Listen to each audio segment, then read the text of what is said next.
네, 안녕하세요. 모토그래프 전승용입니다. 오늘 시승할 차는 아우디 신형 A6입니다. 꽤 오랫동안 기다렸던 신차인데요. 어떤 변화가 있었는지 한번 살펴보도록 하겠습니다.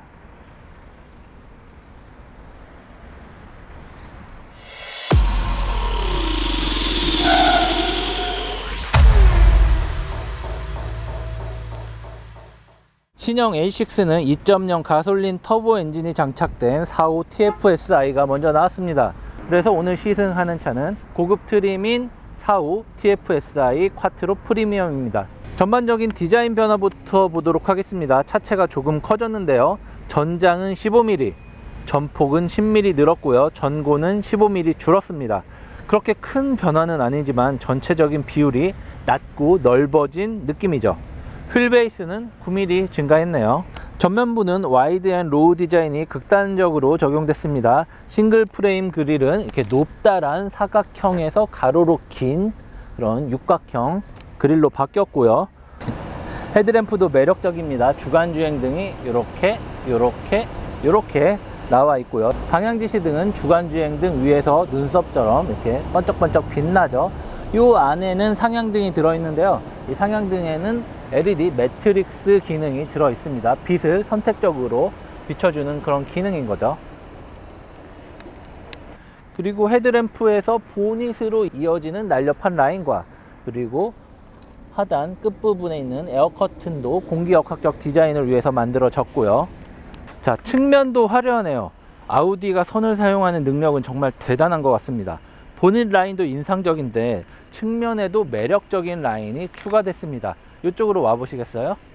여기 보면은 굉장히 뾰족하게 딱 늘어있는 라인이 이렇게 흐르다가 없어졌다가 끝에서 다시 한번 나오잖아요. 요게 쿼트로 라인이라고 해서 아우디의 그런 사륜구동 시스템을 뜻하는 그런 기능적인 요소가 디자인에도 접목이 됐다라고 볼 수 있습니다. 브리지스톤 제품이 들어있는데요. 타이어 사이즈는 트레드가 225고요. 편평비는 55, 그리고 18인치 타이어가 들어 있습니다. 그래서 좀 뭔가 스포티하다라기보다는 좀 어느 정도 주행감을, 그런 승차감을 위한 세팅으로 보여집니다. 앞뒤 타이어 사이즈는 같습니다. 후면부는 더 역동적입니다. 날카로운 전면부와 유려한 측면부를 거쳐서 후면부로 이어지는 라인이 무척 매력적인데요. 이 휀더의 볼륨감도 예전보다 더 커졌고요. 거기에다가 이렇게 날렵한 쿼트로 라인까지 생기면서 이 측후면 뷰는 정말 멋있습니다. 뒤로 오시면 이렇게 전면부 같은 경우는 그냥 일반 방향지시 등이었는데 후면부는 이렇게 다이나믹 턴 시그널 방향지시 등이 들어 있습니다. 트렁크를 열어보려고 하는데 아우디 엠블럼 정말 멋있는 것 같아요. 특히 하단에 있는 이 크롬 라인과 함께 뭔가 되게 번쩍거리네요. 그리고 A6 그리고 45 TFSI 쿼트로라고 써있는 멋있습니다. 자, 물론 자동으로 열리겠죠. 그리고 자동으로 닫히는 버튼도 있습니다. 제가 알기로는 이 트렁크 공간이 한 520리터 정도 되는 걸로 알고 있어요. 근데 제가 생각했던 것보다 520리터는 엄청 넓은 공간이었군요. 보면은 제가 저기 끝까지 한번 들어가 볼게요. 이렇게 하면은 이렇게 최대한 몸을 트렁크로 밀어 넣어야지 이렇게 2열 시트백을 겨우 달 수 있을 정도예요. 그리고 굉장히 넓은 면이 이렇게 있고요. 이쪽에 보면은 이쪽 가로 공간도 굉장히 넓어요. 이 정도면은 골프백도 가로로 한번 잘 실을 수 있을 것 같고, 만약에 이렇게 대각선으로 넣는다면은 골프백을 2단으로 쌓으면 한 4개까지도 들어가고 보스터백도 꾸역꾸역 넣을 수 있을 정도의 그런 공간이 나올 것 같습니다. 이거를 떼면은 이렇게 올릴 수 있는데 밑에는 스페어 타이어를 넣을 수 있는 공간과 이 수리킷이 있습니다. 자, 굉장히 세단이다 보니까 트렁크는 심플합니다. 보닛도 한번 열어보도록 하죠. 2.0 리터급 4기통 가솔린 터보 엔진이 들어있습니다. 최고 출력은 252마력 6000rpm에서 내고요. 최대 토크는 37.7kg입니다. 여기에는 아우디의 자랑인 쿼트로 시스템도 들어있고요. 이런 구동계를 7단 에스트로닉 변속기가 매칭돼서 야금야금 잘 뽑아 먹을 수 있게 한 거죠. 딱 보면은 굉장히 이게 서스펜트 마운트도 이렇게 살짝 기울어지면서 여기 이렇게 딱딱하게 잡아주는, 강성을 높이는 그런 것들이 많이 들어 있고요. 그리고 아우디 같은 경우는 지금 이 전고가 낮아지다 보니까 이렇게 구조를 살짝 바꿔서 좀 엔진 위치가 무게중심을 낮출 수 있을 정도로 하고, 그리고 이제 진동이나 소음이 실내로 유입되지 않게 많은 노력을 했죠. 그리고 한 가지 더 말씀드릴 게 있는 게, 이 차에는 여러분이 기대하셨던 48V 마일드 하이브리드 시스템이 들어있지 않습니다. 3.0 이상 모델에만 들어간다고 하네요. 대신 2.0 가솔린 터보나 2.0 모델에는 12V 마일드 하이브리드 시스템을 넣었다고 합니다. 리튬이온 배터리가 아니라 기존 납 배터리가 그대로 들어있지만, 이 배터리가 단순히 시동을 걸고 이제 뭐 전자장비를 이렇게 움직이는 것뿐만이 아니라 이제 엔진에 힘을 보태는 역할까지 한다고 해요. 자, 뒷좌석도 타보도록 하겠습니다.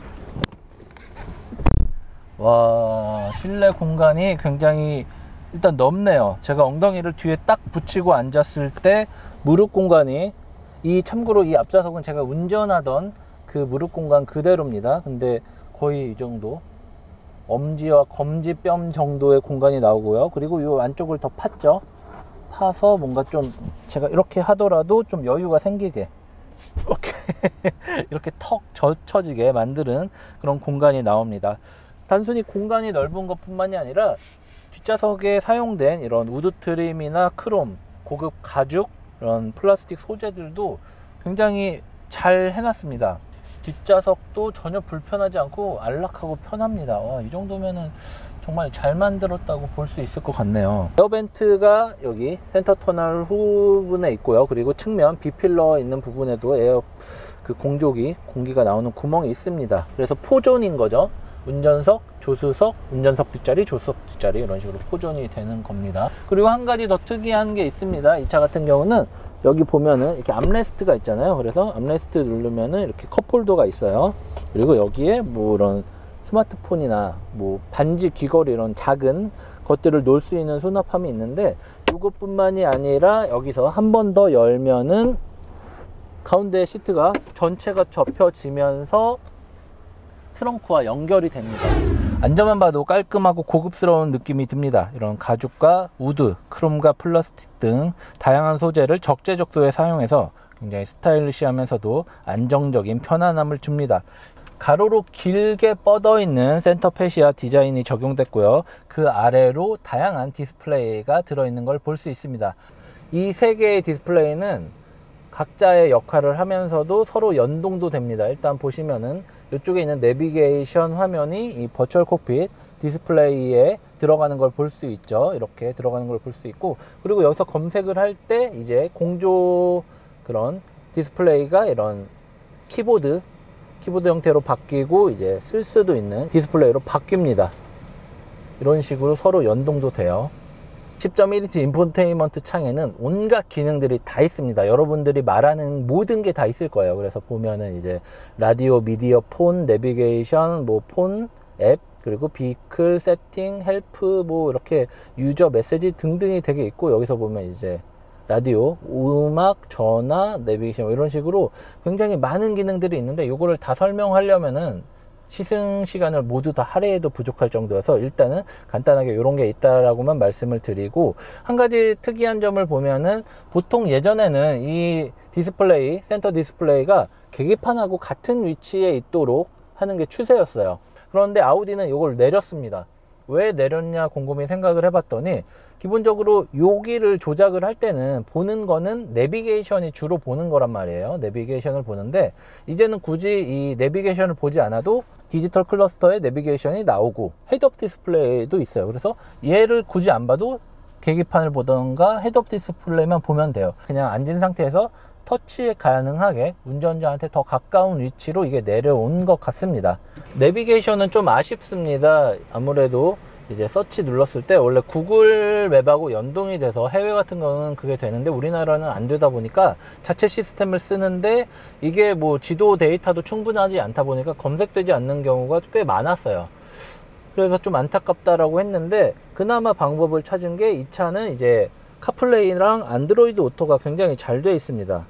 지금 카카오 내비를 볼 수 있는데 무선 카플레이 활성화 USB만 사용이라고 나와요.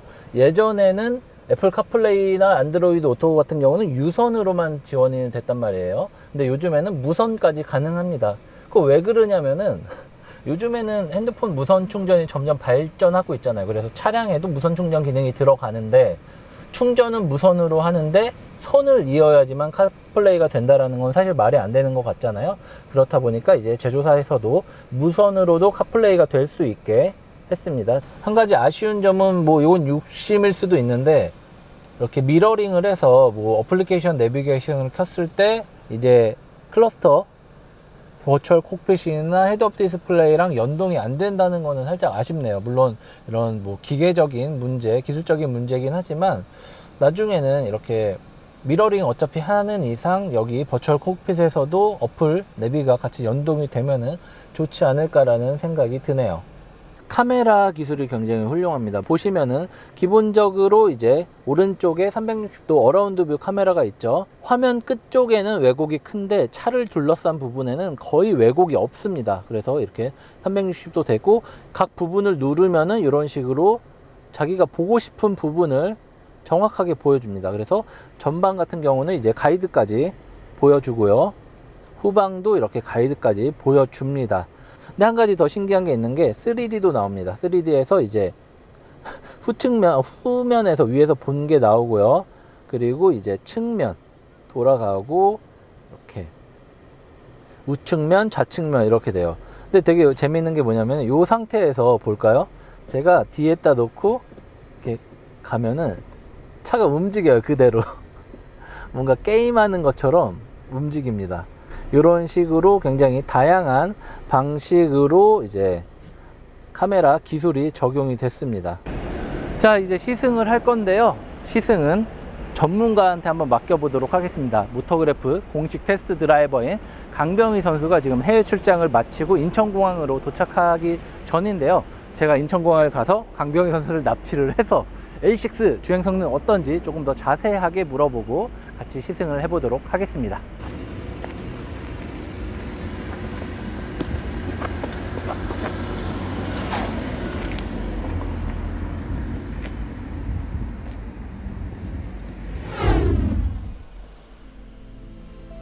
뭐야? 이게 차 걸 때 나는 소리예요? 네. 이렇게 웅장하게 순간 극장 들어와 있는 줄 알았어. 자, 어두우니까 앰비언트 라이트가 되게 괜찮네요. 여기 보니까. 자, 앰비언트 라이트가 여기도 이렇게 들어오네요. 예. 이쪽에 불 들어오는 차는 잘 못 본 것 같은데. 여기도 불 들어오는 거야? 예. 쿼트로 이 예. 배경에서? 자, 아우디에는 굉장히 많은 빛이 담겨져 있습니다. 아쉽게도 고급 모델에 있는 웰컴 라이트 기능은 사라졌지만 그래도 실내를 보면은 놀랄 수밖에 없을 거예요. 딱 문을 열면 슉, 아우디 로고가 이렇게 반짝반짝 빛납니다. 멋있죠? 거기에 이제 S라인임을 상징하는 이렇게 레터링이 들어있고 안에도 이렇게 흰색 조명으로 멋있게 불이 들어와 있습니다. 자, 보면은 시동을 타면은 완전히 극장에 온 것처럼 엄청난 사운드가 이렇게 들어와 있고요. 그리고 천천히 이렇게 빛이 들어옵니다. 자, 그래서 이 조명 및 시야를 누르면 실내등을 이렇게 임펄스, 드라이브 셀렉트, 컨투어, 그래서 이 쿼트로 라인이 이렇게 길게 불이 들어오고 이 도어 측면과 하단에 불이 들어옵니다. 그리고 이쪽으로 보면은 발밑에도 불이 들어오는 기능이 있고요. 센터 패시아 하단으로 쭉 이어지는 센터 터널로 이어지는 이곳에도 불이 들어옵니다. 자, 임펄스 빨간색, 이제 빨간색으로 바뀌는 거죠. 굉장히 멋있습니다. 여기서 개인 설정을 눌러 보면은 표면에 이 밝기를 최대한으로 밝게 하고 색상을 이렇게 조절할 수 있습니다. 라인등을 빨간색으로 하면은 뭔가 이렇게 운전자의 취향에 맞춰서 30가지 색, 30가지 색으로 바꿀 수 있어요. 와, 이렇게 나와요. 이렇게 멋있죠.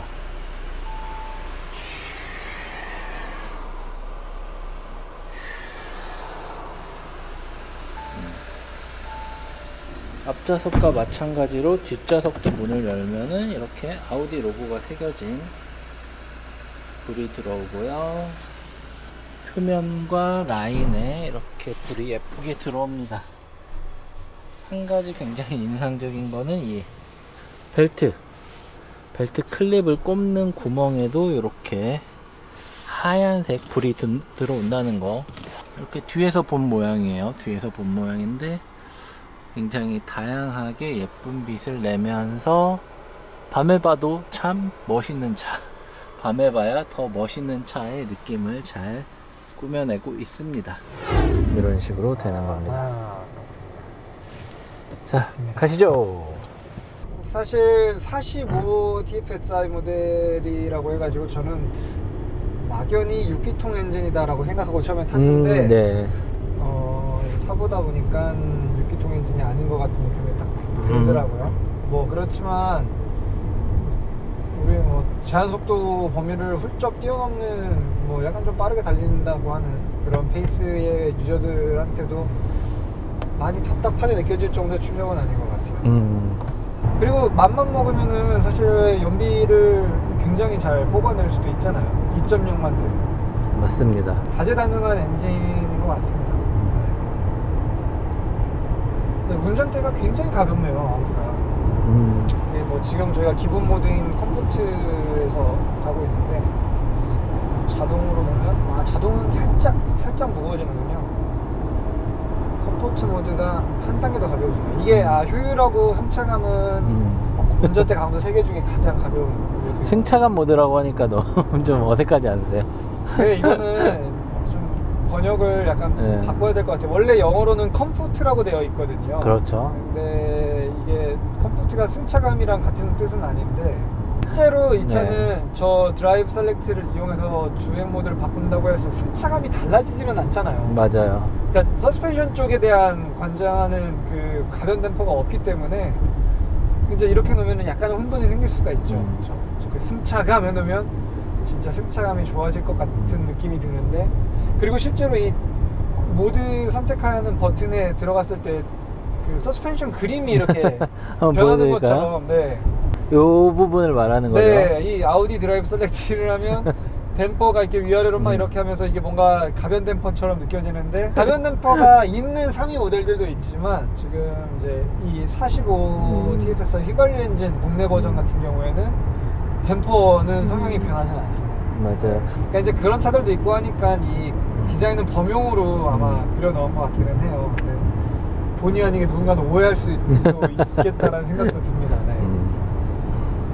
이 터치로 다 바뀌어버렸잖아요, 이제. 여기 이 아래가. 일단 뭐 쓰기 편하냐 불편하냐 문제는 둘째 치더라도 이렇게 햇빛 받았을 때 그 손자국들이 다다다닥, 편집장님이 여기 오면서 뭘 눌렀구나라는 걸 제가 딱 볼 수가 있었거든요. 그러네요. 라디오를 들으면서 왔는지 뭘 들으면서 왔는지를 그 다 지문에 채취가 남아 있어가지고. 그나마 다행인 것은 내비 화면을 켰을 때는 이제 색이 있을 때는 그쵸. 반사되는 그런 게 없다라는 배경이 게. 이렇게 하얀 톤으로 바뀌면 괜찮은데 이렇게 그 검정색으로 메뉴 톤을 보고 있을 때는 지문이 너무 적나라하게 그냥 다 드러난다라는 거죠. 근데 사실 여기에 물리 버튼이 이제 하나, 둘, 셋, 넷, 다섯, 6개밖에 없어요. 거의 없다고 봐야 되죠. 여기 남아있는 버튼이 뭐 시동 버튼이야. 처음에 시동 걸 때만 누르는 버튼이니까. 그리고 주행 중에 만들 일 없는 거고. 카메라. 그리고 이거는 그 운전자 지원 시스템. 이 버튼은 좀 쓰임새가 있겠네요. 그리고 이제 제일 많이 쓰는 볼륨 버튼 같은 거는 따로 노브로 이렇게 빼줬고. 네, 거기에 이제 전자식 파킹 브레이크랑 오토홀드. 브레이크, 오토홀드. 오토홀드까지 이렇게 딱 6개밖에 없다 보니까 지문에 대한 스트레스는 계속 받을 것 같은데 그냥 포기하십시오. 무념무상으로 이렇게 한 번씩 이렇게 닦아주고 이래야 될 것 같아요. 다이나믹 할 때는 좀 이런 핸들감이나 이런 게 어떤가요? 이제 실제 이렇게 킥다운 했을 때도 그 스킵 시프트를 좀 더 적극적으로 쓰죠. 한 단 이상의 기어 단수를 필요한 만큼 걸어서 바로 갈아타는 그런 느낌이고, 하지만 그러니까 오히려 이 다이나믹 모드로 타는 게 약간 좀 뭐랄까요, 다른 모드보다 덜 어울린다라는 느낌이 들었어요. 그러니까 오히려 이 차는 그냥 자동 모드에 놓고 타거나 아니면은 저 컴포트 모드에 놓고 타거나. 승차감 모드. 승차감이라고 웬만하면 부르지 맙시다. 네. 컴포트 모드나 오토에다가 놓고 탈 때가 더 뭔가 이 차의 어떤 성격이랑은 좀 잘 맞는 느낌?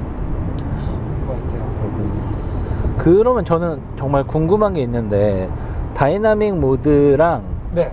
이제 다이나믹 D 모드 네. 있잖아요. 여기서 이제 스포츠 모드를 놨을 때의 차이가 있나요? 있죠. 어떤 차이가 있어요? 변속 전략만 바뀌게 되는 겁니다. 거기서 조금 더 그러니까 변속 전략이 네. S냐, 이제 이게 다이나믹 모드에서 변속 전략이 스포츠 모드로 가는 게 디폴트 값인데, 네. 다시 한번 기어 노브를 당겨주게 되면 변속 전략은 그냥 일반 모드로 다시 돌아가게 됩니다. 그래서 이제 기어를 가장 높은 단으로 바로 이제 올리기 시작하죠. RPM을 2000 밑에서 계속 가지고 놀게 됩니다. 그러면 지금 이 상태에서는 이 차는 스로틀 반응하고 운전대 무게만 다이나믹 상태인 채로 가는 예. 거죠. 네. 그래서 지금 D 다이나믹 모드에서 밑으로 한 칸 내리면은 이제 RPM이 상승하면서 조금 더 적극적으로 그렇죠. RPM을 회전수를. 더 높은 영역대로 가기 위한 게 변속기의 S 모드라고 이해하시면 돼요. 그렇군요. 네. 제가 왜 다이나믹이 제가 약간 좀 어색하게 느껴지냐면, 다이나믹으로 놔도 승차감이 너무 편해요. 이 노면의 요철을 타고 넘는 이 진동 파장이 굉장히 너그러워서 뭔가 다이나믹인데 약간 좀 어색한 느낌이 좀 유독 더 이렇게 와닿는 것 같아요. 그래가지고 그런 부분 때문에 그냥 자동 모드에다 놓고 타는 게 그냥 뭔가 심리적인 반감이 좀 적다라는 이야기를 드리는 겁니다. 이 차가 뭐 튀어나가는 게 덜 다이나믹해서 그렇다는 게 아니라 이 뭔가 엔진 반응과 승차감과의 이 조율이 이게 약간 좀, 제가 평소에 인디비주얼 모드로 이렇게 하고 타거든요. 네. 엔진은 좀 빠릿빠릿하게 하고 승차감은 부드럽게 해놓고 타긴 하는데, 그게 다이나믹 모드는 아니거든요, 엄밀히 말해서. 저는 그냥 그거를 일반 도로 모드로 타는 경우가 많아서. 평소에 아우디 어떻게 생각하시나요? 평소에요. 평소에 아우디 네. 참 예쁜 차다. 그러니까 진짜로 디자인이 그 독일 프리미엄 3사 중에서는 제일 중심을 잘 잡았다고 해야 될까? 요즘에 보면 이렇게 급진적인 변화들을 벤츠나 BMW들이 좀 많이 했잖아요. 예. 근데 사실 아우디 같은 경우에는 뭐 10년 전, 20년 전이랑 비교했을 때랑 봐도 현대적인 디자인이긴 하지만은 딱 그 아우디의 어떤 덩어리의 질감을 놓치지 않고 그대로 잘 밀고 나가고 있는 것 같아요. 그래서 디자인 일단 예쁘고, 그리고 그 디자인의 영역을 그냥 단순한 표면 영역에서만 끝낸 게 아니라 빛을 발산했을 때 보이는 디자인까지 처음 생각했던 브랜드.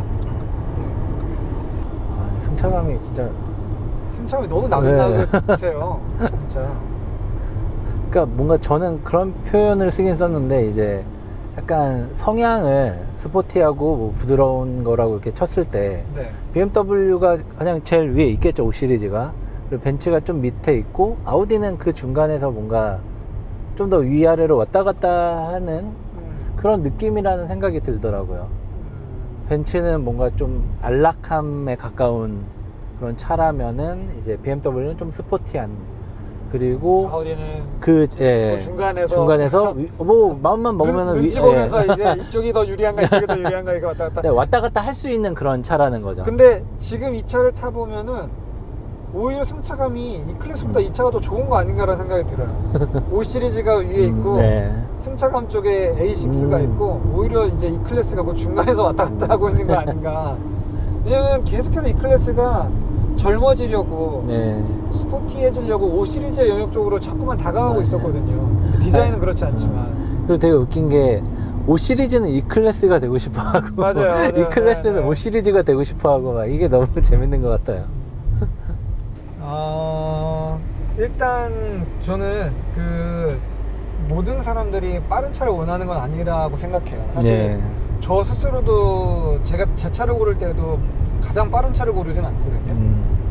이런 어떤 조립 품질이라든지 조립 단차라든지 그리고 뭐 이런 그 사용자한테 전달되는 기계들의 어떤 디스플레이의 어떤 이런 인터페이스라든지 이런 부분들에서는 저는 꽤 좋은 점수를 줄 수 있을 것 같아요. 일단 그 쓸데없이 막 장식을 화려하게 하지 않는 계기판이 제일 마음에 들고 네. 그리고 그 정말 아우디가 이 패널들 간의 단차에 대한 그 뭐랄까요 생산하는 데 있어서의 그 단차에 대한 집착이 어마어마해요. 되게 고집 있어요, 진짜. 다른 어느 브랜드보다도 철저하게 그 허용 공차를 작게 용납해주는 브랜드이기 때문에 도어랑 뭐 팬더들이 만나는 라인이랑 이런 것들 보면은 정말 완성도가 좋은 모델이거든요. 그리고 뭐 저는 이제 결국에 차를 고를 때 어쨌든 제일 중요한 거는 마음이 끌리는 차를 선택하는 게 정답이다라고 얘기하는데 대부분 사람들이 마음이 끌리는 큰 요소는 디자인일 거예요. 네. 감성적인 부분으로 우리가 아무리 논리적으로 차를 평가하고 비교하고 뭐 구매 추천을 한다고 하지만 결국에는 차량 구매할 때 가장 많은 지배를 받는 거는 우리 감성적인 요인이거든요. 그래서 그런 부분들에 대한 어필이 굉장히 좋은 차라는 생각이 들어요. 아니 근데 네. 이 차가 승차감이 좋을 수밖에 없네요. 왜냐면 지금 이 차가 바퀴가 굉장히 크거든요. 그러니까 외경의 지름이 굉장히 커요. 바퀴는 외경이 작을수록 노면 요철 훨씬 더 민감하게 반응하고 네. 바퀴가 클수록 훨씬 대담하게 움직일 수가 있어요. 천천히. 근데 이 차는 외경 굉장히 크고 타이어의 트레드 폭은 225로 굉장히 좁은 편이에요. 예. 그러니까 노면의 요철에 영향을 덜 받는 거죠. 네. 그리고 55 시리즈 타이어니까 이렇게 안락한 승차감이 자연스럽게 나올 수밖에 없을 것 같아요. 지금 이 세그먼트의 차량들이 대부분 이제 50 시리즈도 잘 안 써요. 50, 45 시리즈 약간 좀 휠 더 크고 평평이가 좀 얇은 그런 타이어들 많이 좀 쓰고 있는데 타이어에서 오는 어떤 그 승차감의 효과도 꽤 되는 것 같아요. 맞습니다. 자, 오늘 저희는 이제 용인 에버랜드 스피드웨이, 저희는 또 이곳에서 촬영을 할 예정입니다. 과연 에버랜드 스피드웨이에서는 어떤 일이 벌어질지 좀 기대해 주시고요. 엔딩으로는 제가 아까도 빛 얘기 하셨는데 밤에 저희가 못 보여드렸어요. 네. 밤에 이 아우디에 어떤 그런 조명들이 빛을 좋네요. 이용하는지를 네네. 보여드리면서 마무리 짓도록 하겠습니다. 아우디의 라이트 쇼로. 예. 마무리를. 네, 저는 지금까지 모토그래프 전승용이었고요. 네, 저는 강병이었습니다. 감사합니다.